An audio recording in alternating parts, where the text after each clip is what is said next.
I'm a Kansas City person. I've been here my whole career, not only as a small level college coach, but as a club coach. So built a couple successful programs, both on the club ranks and the college ranks. And thought this was just a new opportunity. My kids are getting older. It's always been, maybe a dream or a challenge to move up and see if you could, be successful and carry on certain ideas you have and philosophies and see how that played out in the higher levels like Division I basketball. So it made it a little bit easier. That was Kansas City and that was Coach Candy, two things I'm familiar with. I've known her for almost 20 years. And so I didn't have to move my family. And I thought I could continue the success here with her. I think she has a great vision.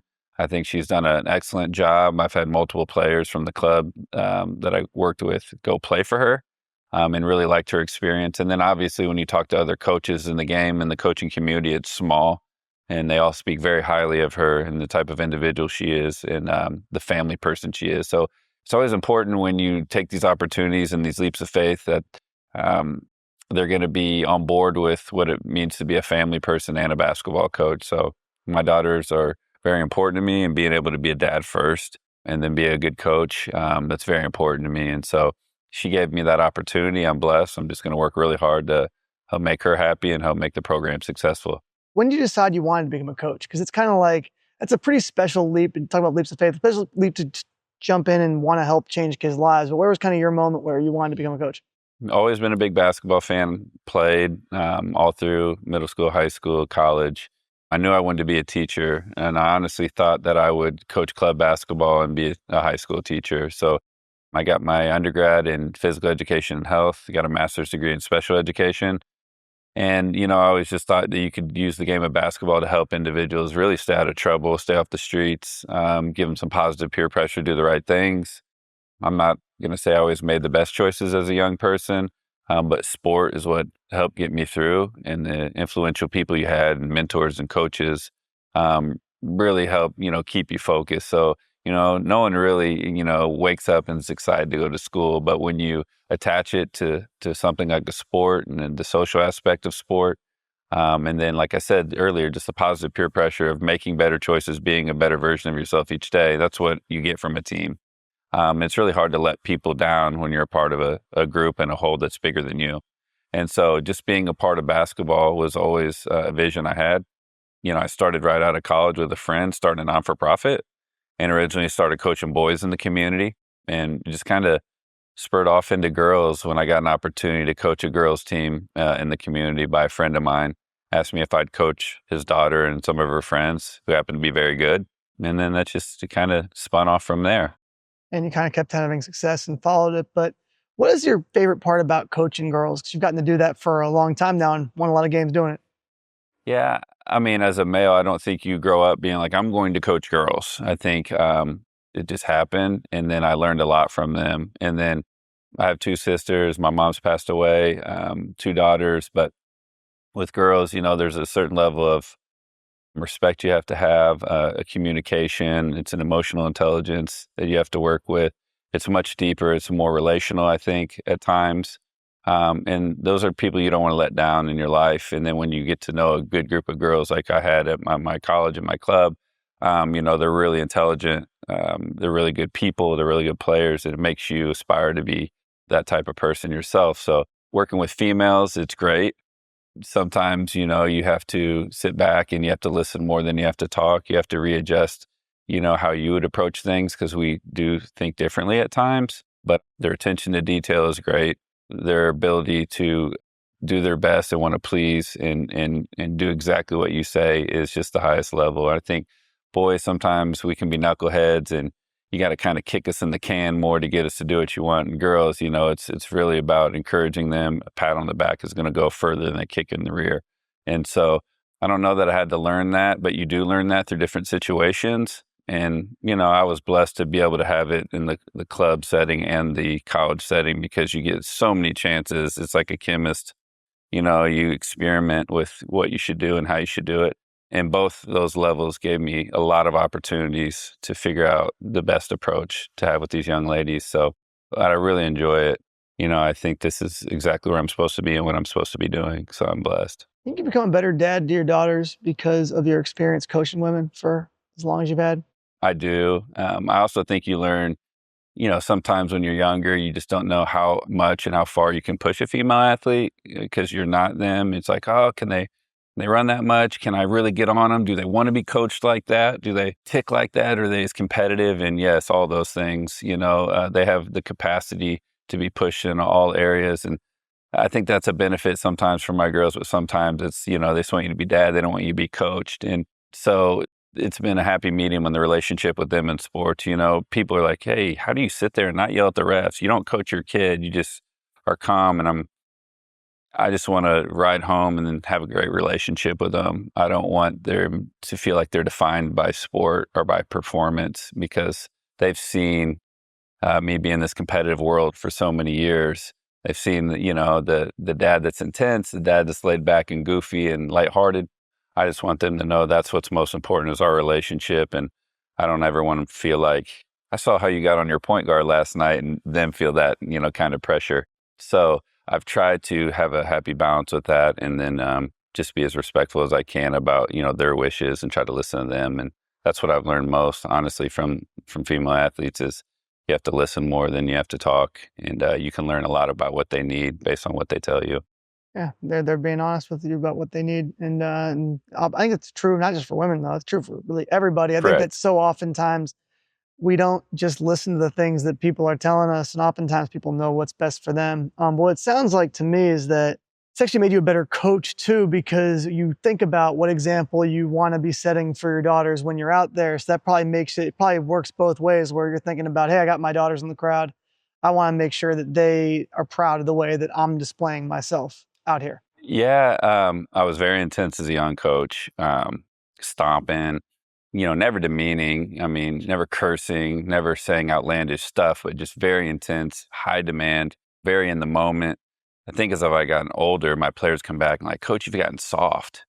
And I don't know if it's getting soft, but I do think it's when your kids, get old enough to express, Dad, you double stomped right there. Like you were hot. Like, what'd you say to that ref? And then you have people that are talking about maybe how demonstrative you can be on the sidelines, and some people associate with your game day demeanor is that your week, day in and day out demeanor, and it's totally not. I'm super competitive in the lines during the week, pretty laid back, and even the players would be like, "How are you so chill?" And then game time, you're so um, because teachers can't teach during the test. We can make adjustments, but we're focused. We have to get it done.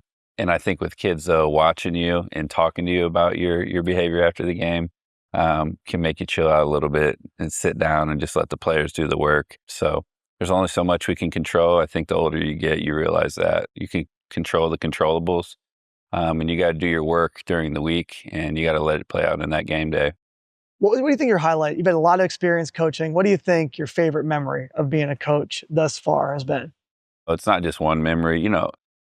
You go to my house, it's not a shrine of basketball accomplishments or plaques and stuff.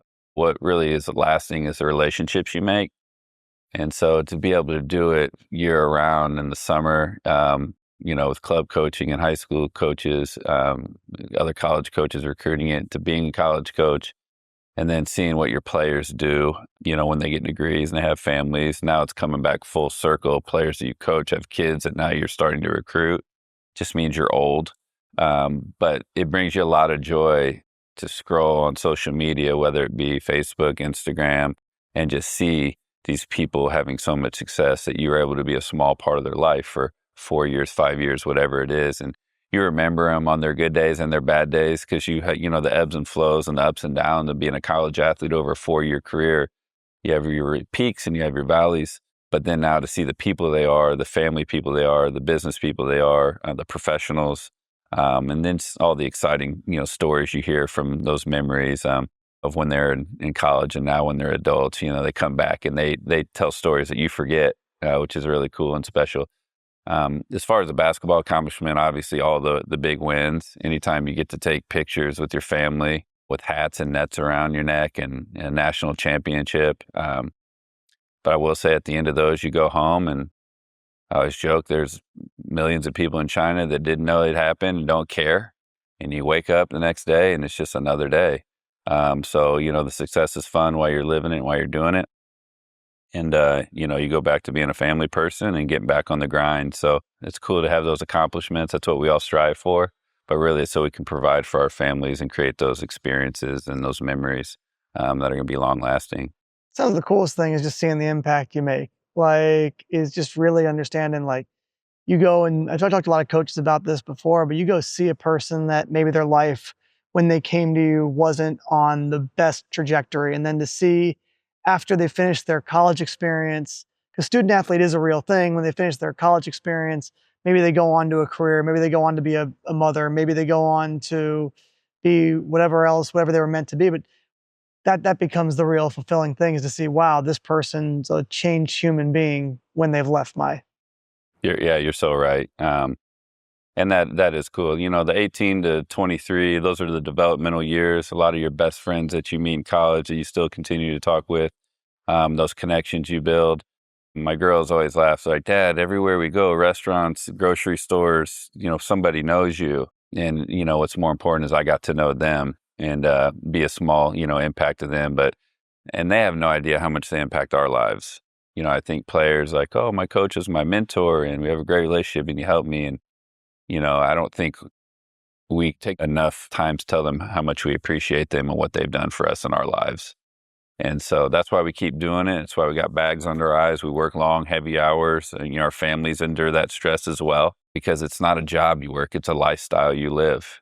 Phone never stops, the work never stops. And it's just how good do you want to be? And it's how much work do you want to put in? And you have a girl who comes to the school and they're struggling to shoot. And then you go see them have this game where they score 15, make 3 threes, and the smile on their face. Like, just to be a small part of that has to Yeah. just feel amazing because it feels amazing as a person who interviewed them or as a fan. So I can't imagine when you're impacting that, how awesome it feels. Yeah, no, it's great. And obviously, those aren't my genetics. Those are, what she's been blessed with by their family. But yeah, it is fun to help them hone their skills. And then, how much they can learn from putting in hard work. I think you learn so much from sport that carries over into real life. So the type of player and teammate you're going to be on the court is going to carry over to the type of sister you're going to be, aunt you're going to be, mother you're going to be, partner you're going to be in your relationship. How you do anything is how you'll do everything, is what they say. And so it's really cool to see the ones that put in the work and then they get the results. And ultimately, if you don't get those results, those statistics don't define us.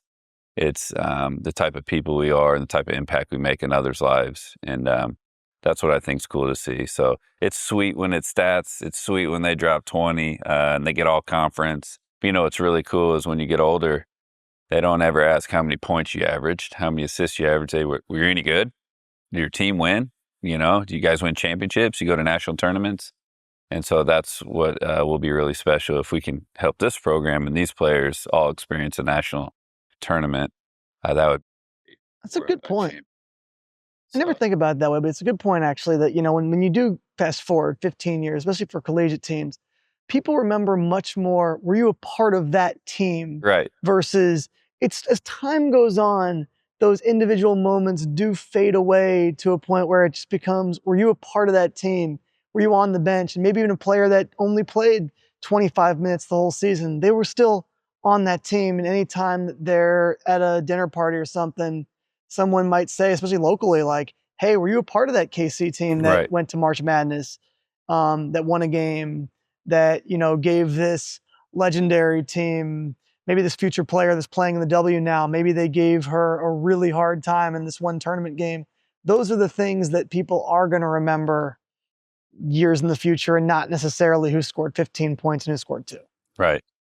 And the fans do cling on to the better players that score the more points. But I will tell you, over my short time of 15, 20 years in the game, some of the most influential people on the team were not, the lead scorer or the top dog, whatever you want to call it. So there's a lot of impactful people on that roster that people in the crowd might not know, but their teammates know. The culture, the program, the coaching staff knows what all those girls bring. And I think it's important somehow, some way they just get highlighted over time. But when you interview, the superstars, they usually talk about those individuals.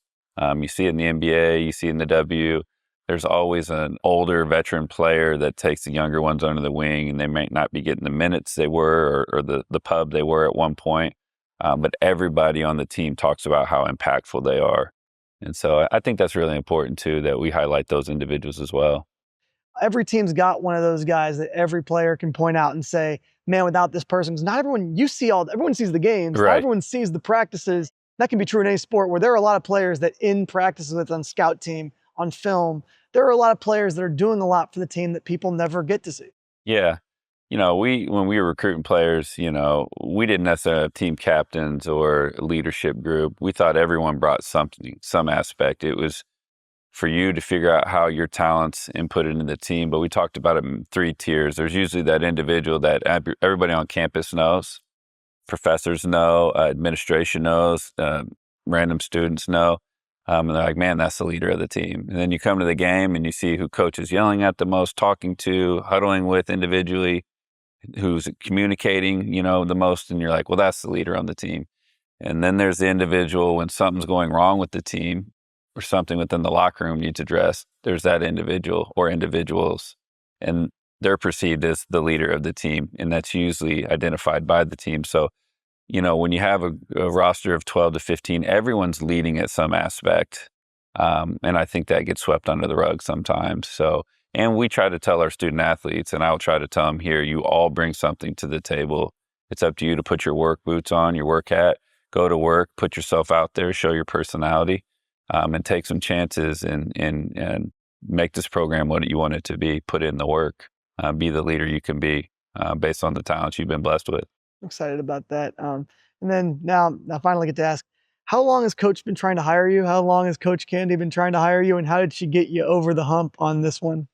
Oh, I got offered a lot of job opportunities over the I bet, years. given the success you're having. Yeah, Coach Candy, it never really got brought up. I started coaching. I remember we used to run tournaments here at UMKC, club tournaments, and that's first when she took over. I think she was 26 years old. It's crazy. You've known her that whole Yeah, and stretch. I think I was 23 maybe. I don't want to put our ages out there. But yeah, we started coaching. She started recruiting our players on her jumps everywhere. She maybe had one or two players almost at every stop from the Kansas City area in our club association. When she called, I was in the middle of my national tournament or just about to play, I forget. And I honestly thought she was calling to talk to me about one of the players that she had recruited from my club that I coached about helping her maybe get to Kansas City. So I'm like, oh, coach is reaching out because she wants to put a bug in her ear of this player and try to get her to come with her to Kansas City. So I didn't really think much of it. So it was a little bit of a surprise call. Those are cool opportunities when they're come, or it's cool to feel wanted, to feel like you've put in the work with a lot of individuals over the years and it's being respected by someone like Coach Candy. So to get the opportunity to be deemed the associate head coach, kind of the partner in crime to help lead this new journey, it just was really special. It was a blessing. It was something I really had to talk to my daughters about, because it's something that could potentially impact them as well. It's a lot of work when you rebuild something, and they've seen me build something up to basically top 10, top 15 program year in, year out, and the toll it takes on you. So, when she expressed interest and was wanted me to come and wanted my family to come, and my daughters are like, yeah, this is a great opportunity, Dad. Like, this would be sweet. Like, you should be all in. This is our city. They love the plaza, obviously, the eating and shopping, and it was a good opportunity for us to take. And we think it can be something special. So it's not like this wasn't about a paycheck. This wasn't about anything other than we're Kansas City people. We think Kansas City deserves a great women's basketball program. The Midwest has some of the best talent. There's 3 EYBL programs right here. There's Adidas programs right here in the Midwest. It's some of the best basketball in the country. And why can't we get some of these people to come be a part of the success story of UMKC? So that really brought energy. It gave me kind of that boost you need when you start to do something for 20 years. It becomes routine. Obviously, I'm getting pushed out of my boundaries with new people, new ways of doing things, protocols, the rules that NCAA brings that I didn't have at NAI. So I'm learning a lot, and that's the type of individual I am. And So I want to keep growing in my profession and growing as a man. And this is helping push me over the hump and really giving me a lot of energy.